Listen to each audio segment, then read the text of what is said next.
Hi, my name is Sarah Willoughby. I'm the author of He's Making Diamonds, and today I've interviewed 3 spouses of 3 chronically ill people. I know that it was just Valentine's Day, and a lot of chronically ill people feel like a burden to their significant other because of their chronic illness, or we feel like we could never be in a relationship because of our chronic illness. So today I want to share these perspectives from these spouses of chronically ill people. Hi there, my name is Ed. Thank you so much for letting me speak to you today. So my wife has multiple chronic illnesses, including Hashimoto's and Ehlers-Danlos syndrome. Hello, I'm Kyle. I'm Rita's husband. Now, living with a spouse with chronic illness. For the record, though, you could also ask Rita these questions because she also lives with a spouse with chronic illness. Both of us have been having a lot of health problems, and it's made life pretty hard. Hers, on average, I'd say affect her worse. Mine tend to be really up and really down. Hi, I'm Roger, and my wife Becca and I have been married for about 9 years, and for maybe about 7 of those, she has been nearly bedridden with several chronic illnesses that leave her in extreme pain and fatigue, headaches, sensitivities to light, sound, and smell. A lot of times we can't even have people over because of the strong sensitivities to smell and just environmental things that are going on. And it's very hard on both of us. Being in a relationship where one person is ill and depends on the other one can be tough for both people for a lot of different reasons.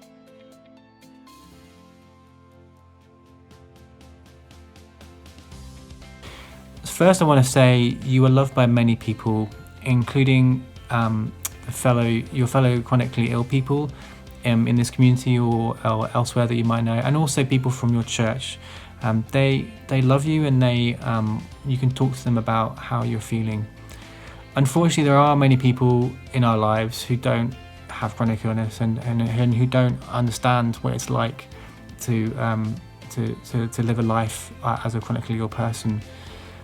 But if they did understand, they would see you as anyone else, a human being who seeks to be loved. For those who don't have a spouse and aren't in a relationship, I hope you will find someone to share your life with. Don't let having a chronic illness make you think that you can't find someone. You have a lot to offer. You are unique. You have interests and hobbies. I hope that there will be someone out there who will be attracted to you as a person and will want to be with you because of your unique personality. So just imagine right now out there's someone waiting for you, waiting to meet you. Finally, I would say God loves you the most, and it's really important to remember that. And so give him your struggles and trust in him and trust in his plan for your life.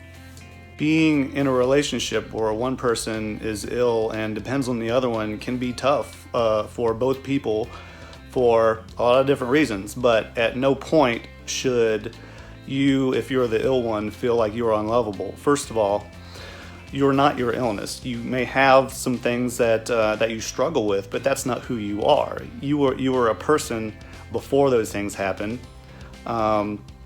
And maybe you met your spouse before you were well. Maybe you're ill now, and you met them when you were ill, and you both got married after that. However, that's not who you are, and that's not why they love you. They didn't love you because you were well. They love you for the things that make you you, and your illness is not one of those things, or should it be? Another thing is that knowing the things that make you you have a lot to offer people, even if you have trouble leaving your bedroom. I know my wife reaches out to a lot of different people, and she has times that are hard for her, but sometimes I just have to remind her, and sometimes she reminds herself, that so many people have gotten through the day because of conversations that she's had with them, and she's also able to share her witness through her experience also. So you have a lot to offer people. And building on that as well, the third thing is I would say is you have the opportunity to be a light in somebody else's darkness. Doesn't matter how dark your life is, whether metaphorically or actually, because you have to have the lights off because you have a headache that won't go away, like my wife does a lot of times, or so on.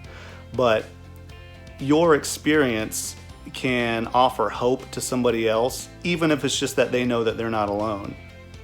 And you have a massive opportunity to share your love too.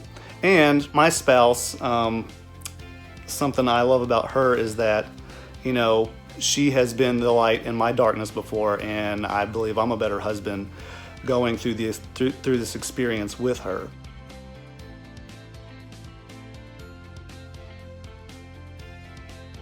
You know, I really think it's a big mixed bag of feelings, and to pretend otherwise just wouldn't be honest. You know, since I'm also chronically ill, I relate pretty immediately. The feelings of not being able to do all the things you want to do, or being so frustrated about why is everything so hard, or even the feelings of, you know, I don't like the way this affects people around me. I definitely relate with that. When I'm feeling well myself, I don't mind at all picking up the slack and doing things to be helpful. That's really meaningful. It feels good. It feels fulfilling. In this instance, I think it's easier to be the healthy person than it is to be the sick person. Helping other people feels good in a way that needing to receive help doesn't. The real friction is when I am doing really bad and Rita's doing really bad at the same time. And now, like, who's left to make dinner? Who's left to make sure we have clean clothes, or to take out the trash? Or life just kind of falls apart, and there's not a lot we can do about that. You know, those feelings are a lot more complicated. There's a lot of frustration in there. Not necessarily at Rita, but surrounding our situation, right? Like, this isn't how we want life to be. And I do, like, I really wish, you know, when I feel like I just can't make dinner, I really wish Rita could. But I don't think of it as her fault if she can't, you know? It's just really sad for both of us that no one's up for making dinner. You know, when we both feel inadequate and helpless and not really up to life at the same time, that's just really messy, and learning to accept that and do what little things you can is hard. For me personally, my wife's illness has really affected my life in a positive way. I think I'm a lot more patient and a better listener than if I hadn't met my wife. My wife's illness has taught me also to be less inwardly focused. I actually feel that my wife's illness has strengthened our relationship. We're good at communicating, and that really helps our marriage day to day.